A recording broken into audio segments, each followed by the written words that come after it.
Okay, we're gonna spend a little time on reviewing the circular function or mostly the unit circle. So let's kind of start with this. So when we're talking about an angle, angle is obviously something that has to be formed by two sides. So the side that it starts on, we're going to call that the initial side. And then the side that it ends on, we're going to call that the terminal side.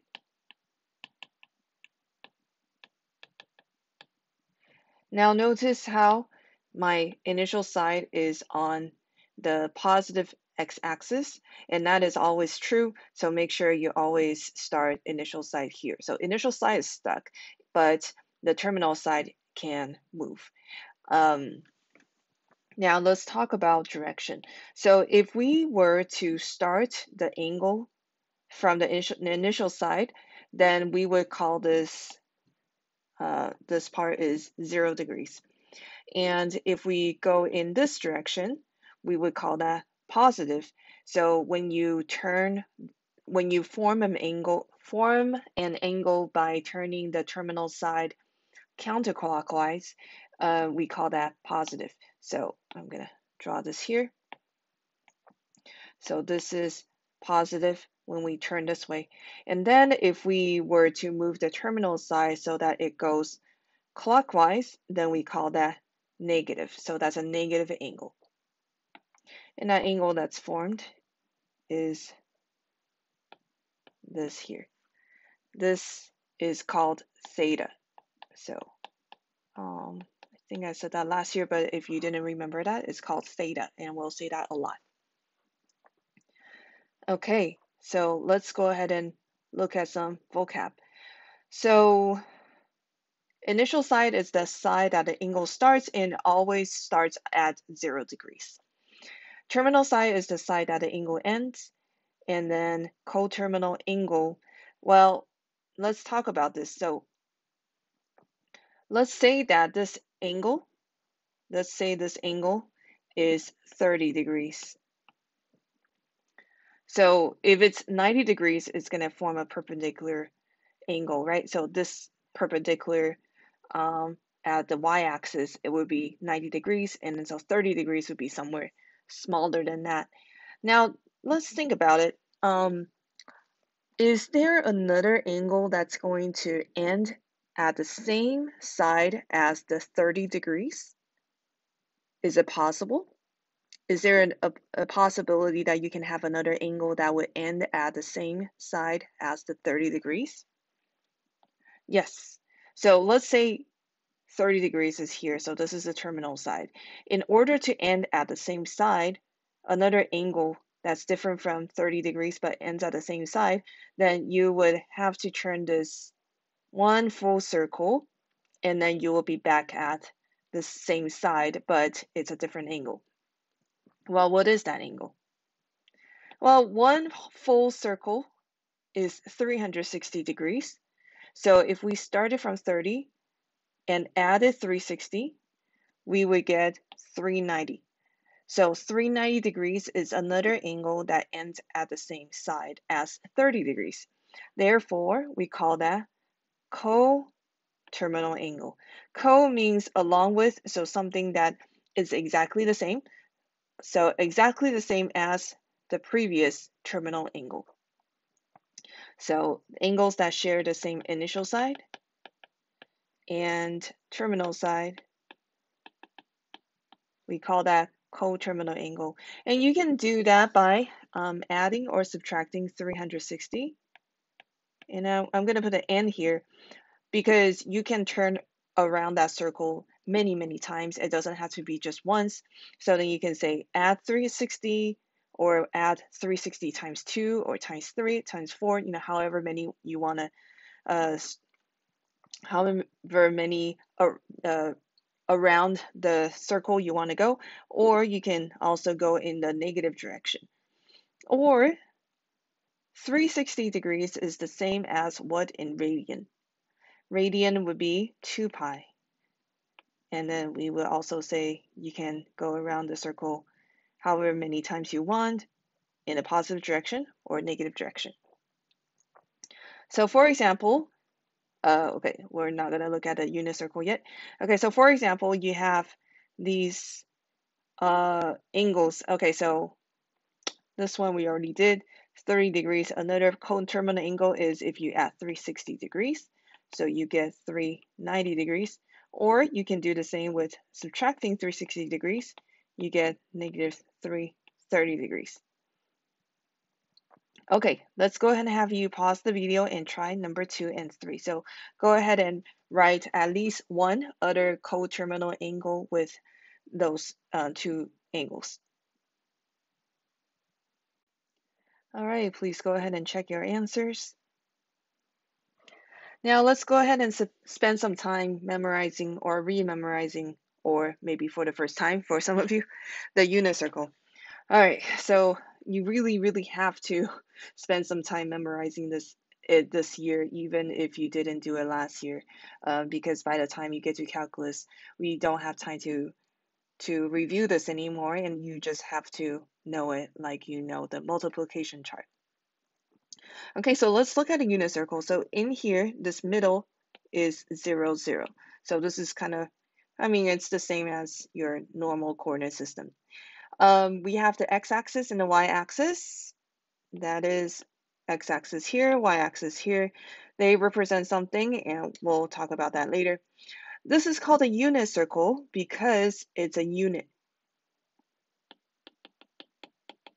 So unit means 1. So something is a 1.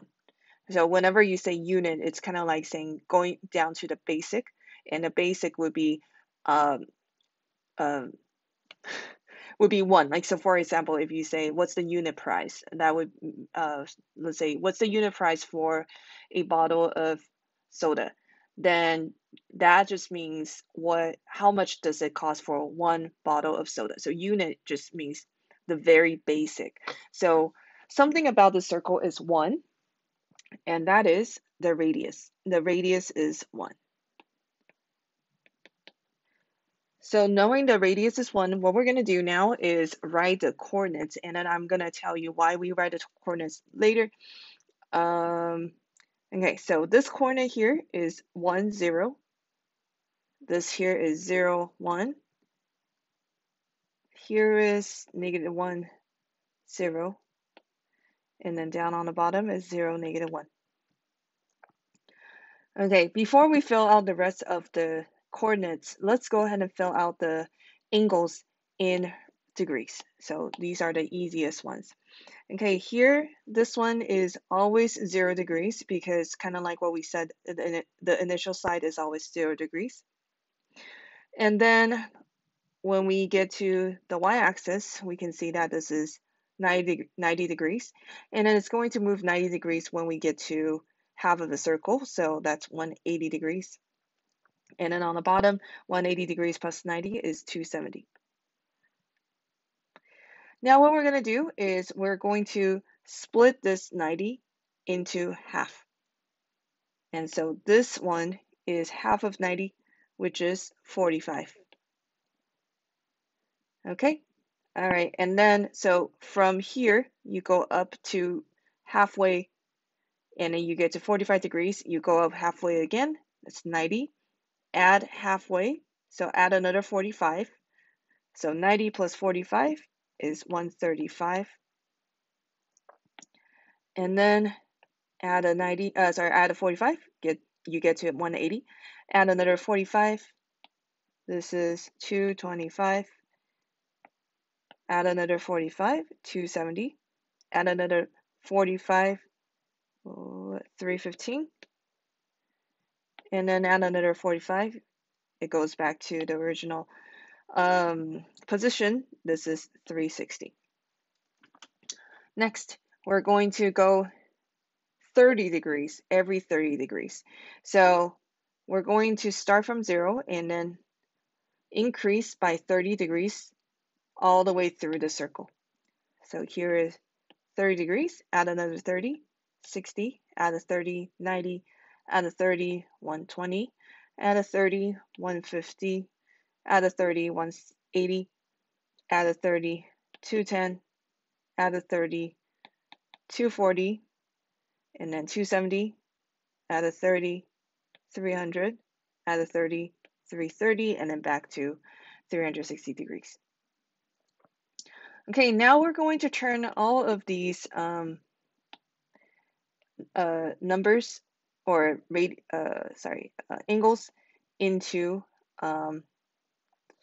radians. So if you kind of recall from the previous section, to turn an angle into radian, so let's say, for example, you don't remember what 30 degrees is in radian. So you just have to remember the conversion factor.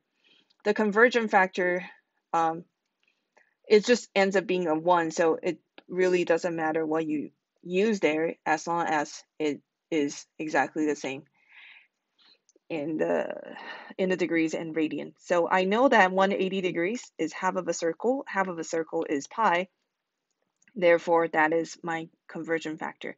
So cross cancel, this is 6, so the answer is pi over 6. So we can use this method to fill out the rest of the unit circle, but let me just fill it out and then I will tell you how to memorize these, because it's crucial that you memorize these values. So if you want to just copy it down for now, and I'll explain how to memorize them.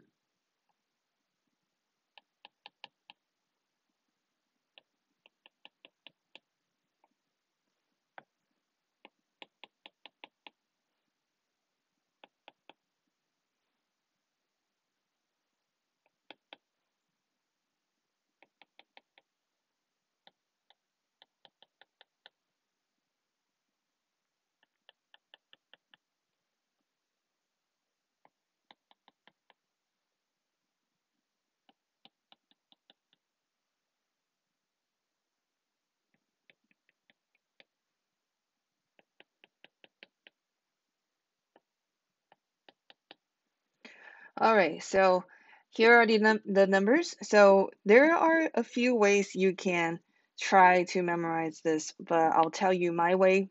My way is not always the best way. If you look online and then there's a better way, then please, by all means, try the better way. So the way I memorize this is I think you probably don't have a lot of problem with 90 degrees and 270 degrees being pi over 2 and 3 pi over 2, so we'll skip those. 45s are always the pi over 4s. So every time I see a 4 in the denominator, I know that it has something to do with the 45s. The question is, which 45s? Pi over 4, I know that it's in the first quadrant. So you kind of, for me, I just kind of think about how close we are to pi in the relative. So pi over 4, I know is 45 degrees. That's kind of the basic one. The other ones, I might not remember them very well, so I kind of have to think about it. 3 pi over 4, I know 3/4 is basically something that's slightly smaller than 1, so I know it has to be this one in the second quadrant. 5 pi over 4, I know that 5 over 4 is slightly over 1, so that's has to be this one, and then that just gives me 7 pi over 4 as the last one. If you kind of feel like, I don't really know how to remember the actual numbers, you can kind of see it goes 1 pi, 3 pi, 5 pi, 7 pi. So the odd numbers. Okay, the pi over 6. These are slightly harder. So if you kind of think about it, every time I add pi over 6, I get to the next one. So pi over 6 plus pi over 6 is 2 pi over 6, which reduces to pi over 3. And then pi over 6 plus pi over 6 plus pi over 6 is 3 pi over 6, which is pi over 2. You can think of it like that, or you can think of it as, the way I think of it is, this is 1 pi, because it's half a circle. I divide it into thirds. So this is the first third, this is the second third, third third, fourth third, fifth third, and then the sixth third goes back to 2 pi. The sixth, the way I think about it is pi over 6 is just slightly higher than 0. 5 pi over 6 is slightly below pi because 5 over 6 is almost 6 over 6. 6 over 6 would be a 1. And then the next one would be slightly more than pi, so 7 pi over 6. And then the last one is slightly smaller than 2 pi, 2 pi being 12 pi over 6, so this one's 11 pi over 6. Okay, if that is very confusing, there, like I said, a lot of methods online that you can also look at. There are these finger methods. Yeah, anyways, a lot of other things. Now, the actual values of the coordinate. So what you need to do is remember 45, 45, 90 triangle, and then the 30, 60, 90 triangle. Okay, so in the 45, 45, 90 triangle, that is 1, 1, square root 2. And then in the 30, 60, 90, that is 1, 2, square root 3. So that's kind of the general rule. Now, how do you actually apply to these? Okay, so if you kind of take a look at this 30 degrees, what you can see that is I can draw a straight line down and then I create a right triangle. So technically, this is 1, this is 2, this is square root 3. But remember, in my unit circle, the unit, which means the radius, is 1. So that 2 cannot happen. That 2 needs to be a 1. So in order to be a 1, I divide everything by 2. So that is the correct measurement. So this is 1, and then this part is 1/2, and this part is square root 3 over 2. So if we were to write that in, you can see this is in the x direction, so that is this part, and then 1/2 is this. Now, why do we need to know the coordinates? Because in the unit circle, cosine x is x, and then sine x is y, or sine theta. But sine of that angle is the y position, or the y length, and then the cosine is the x length. Okay, so let's go ahead and finish writing all of these. 45 degrees, the ratios are the same, so square root 2, square root 2. 60 degrees, 1/2 square root 3 over 2. And then 0, 1 is for 90 degrees, going to 2 pi over 3. So if you know how to write out the first quadrant, you just need to flip it over, and then flip it over, and then flip it over. It's basically mirror images of the first quadrant. What does that mean? When you flip this over, that means that the y direction would remain the same, but then the x direction would all be negative. So negative 1/2 square root 3 over 2, negative square root 2 over 2, square root 2 over 2, negative square root 3 over 2, 1/2. Third quadrant, everything is negative. Negative square root 3 over 2, negative 1/2. Negative square root 2 over 2, negative square root 2 over 2, negative 1/2, negative square root 3 over 2. All right, fourth quadrant, y is negative, x is positive. So this is 1/2 negative square root 3 over 2, square root 2 over 2, negative square root 2 over 2, and this is square root 3 over 2, negative 1/2.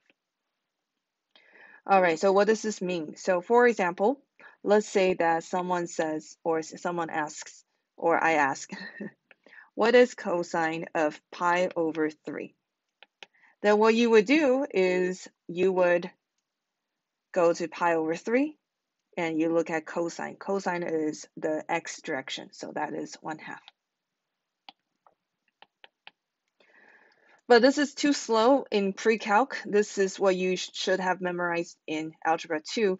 So by this time, what you have to do is when someone gives you cosine pi over 3, you have to imagine the unit circle in your mind, and then you think pi over 3. Where is that? Pi over 3 is first quadrant, 60 degrees. Cosine is this one that is smaller than this one or shorter than that one, so this must be positive 1/2.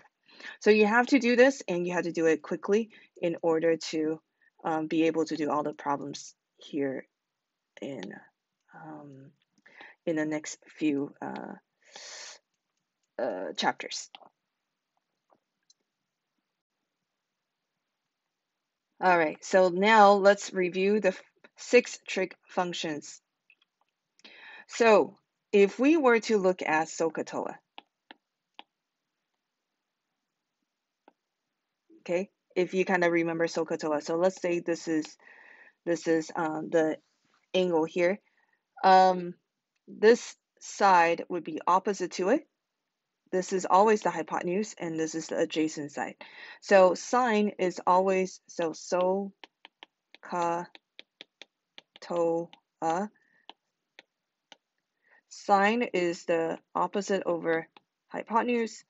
Cosine is adjacent over hypotenuse, and then tangent is opposite over adjacent. All right, cosecant, since it is the reciprocal of sine, we would just find the reciprocal, which is the flip. And then same thing with secant. Secant is the reciprocal of cosine, so this is h over a. Cotangent is the reciprocal of tangent, so this is a over o. Okay, so let's solve a problem.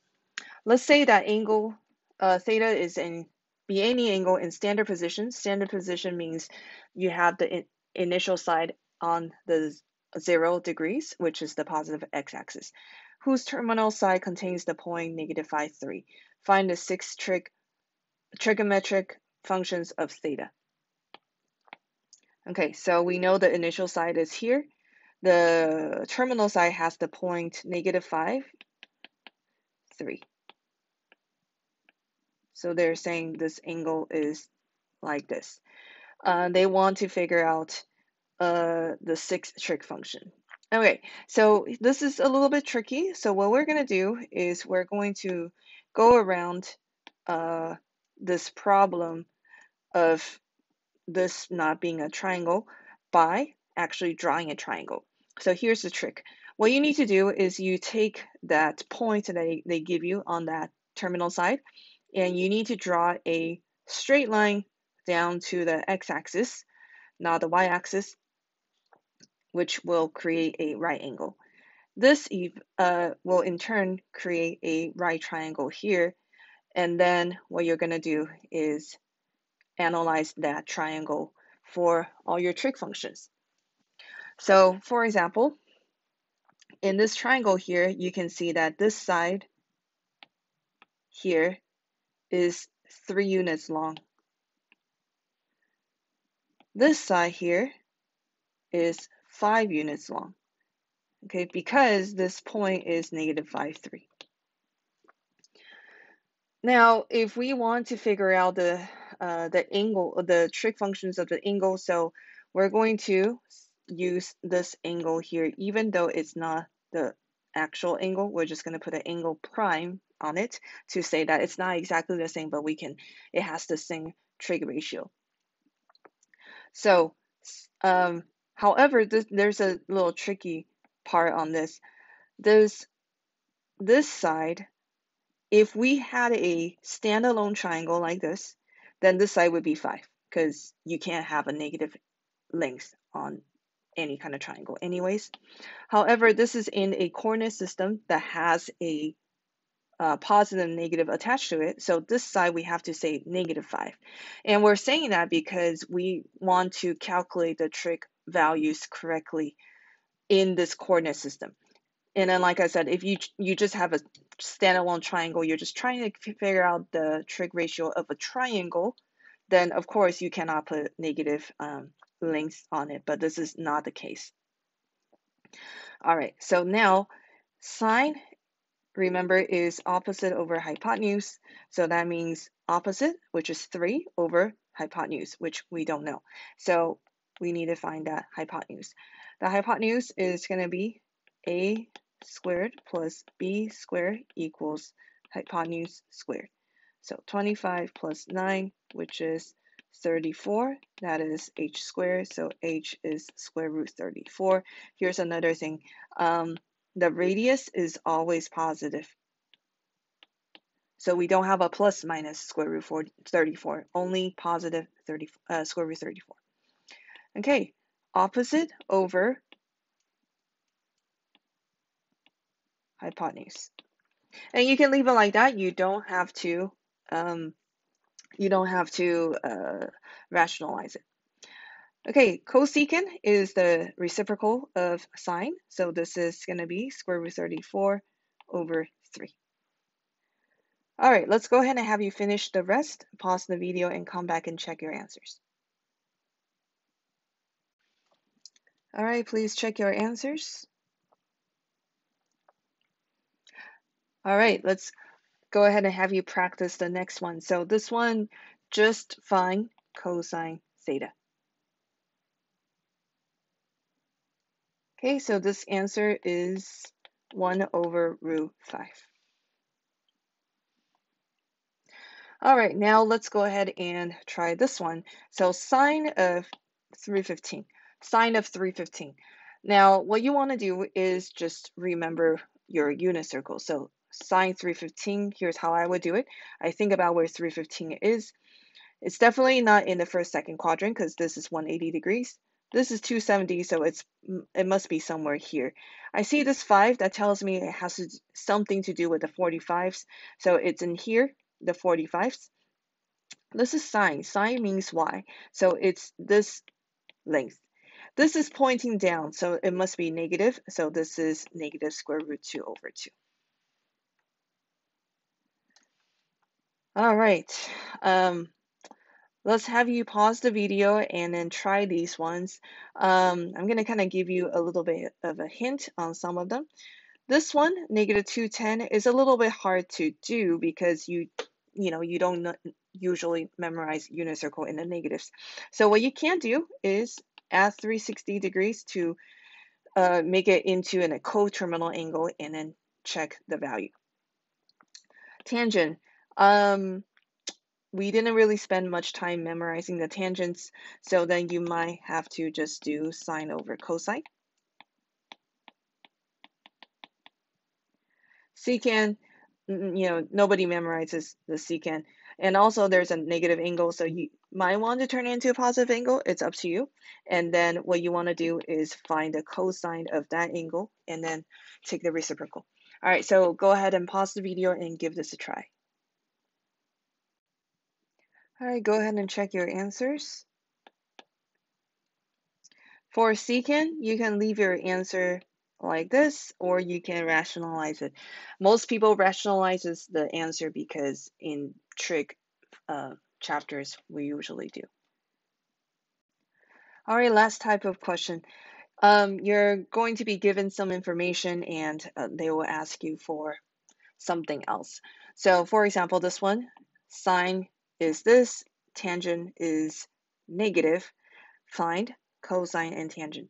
So what we're going to do is kind of take what information they give us and try to figure out which quadrant it's in first.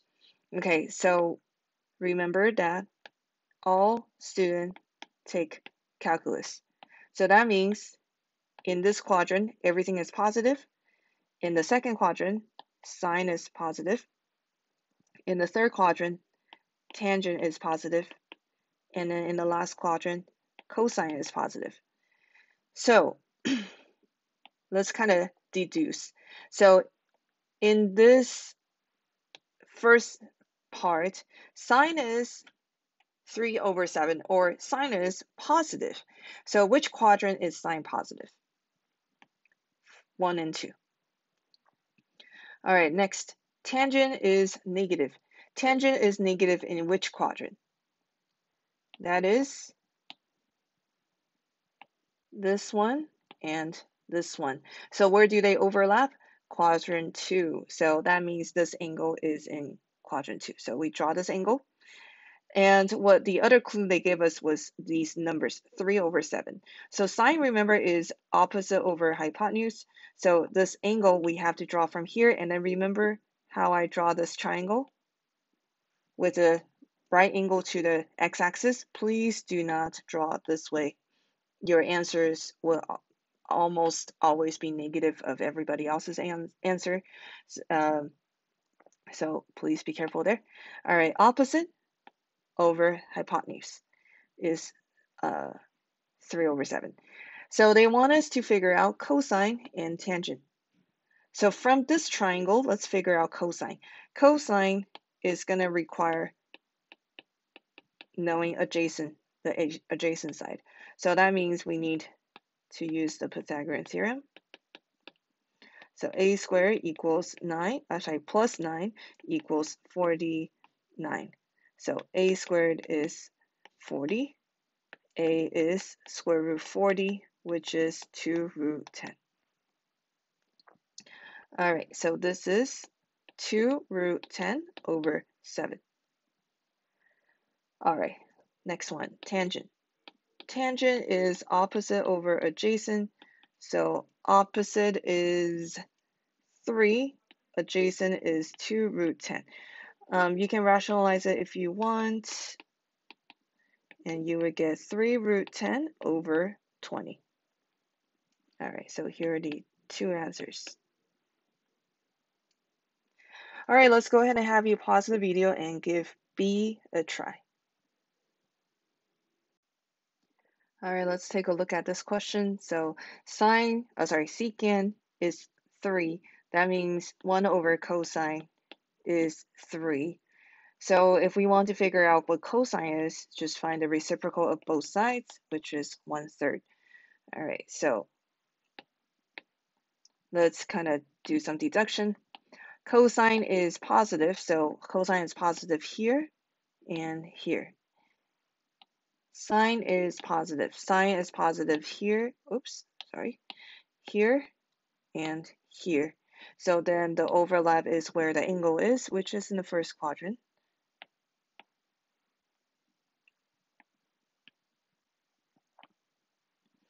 All right. Cosine is adjacent over hypotenuse, so 1/3. They want cosine. Okay, that's easy. That's this one. Tangent, so we need opposite over adjacent. So we need opposite. So 1 squared plus opposite squared is equal to 3 squared. So, sorry, let me not write it this way. It looks like a 0. So let's say b squared. Okay, so 1 plus b squared is 9. So b squared is 8. B is square root of 8 or 2 root 2. So opposite is 2 root 2. Adjacent is 1. Okay, so it's just 2 root 2. All right, let's try C. It's a little bit different. Cotangent is undefined. Secant is negative. So give it a good shot and then check the answer.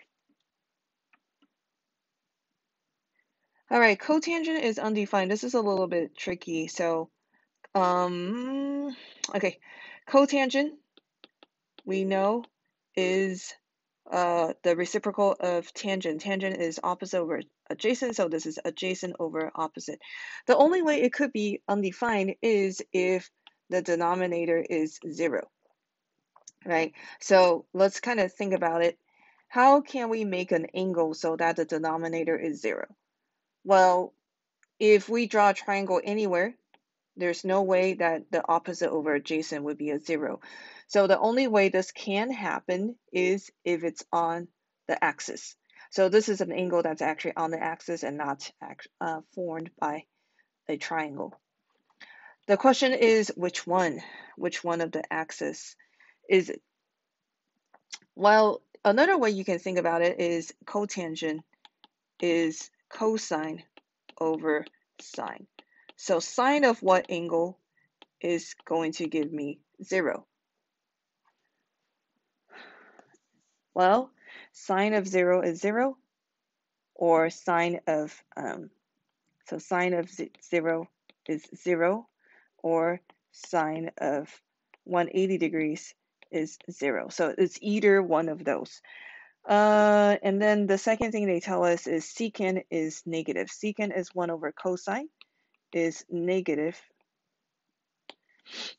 So that tells me cosine is negative. So out of these two angles here, this one and this one, which one is cosine negative?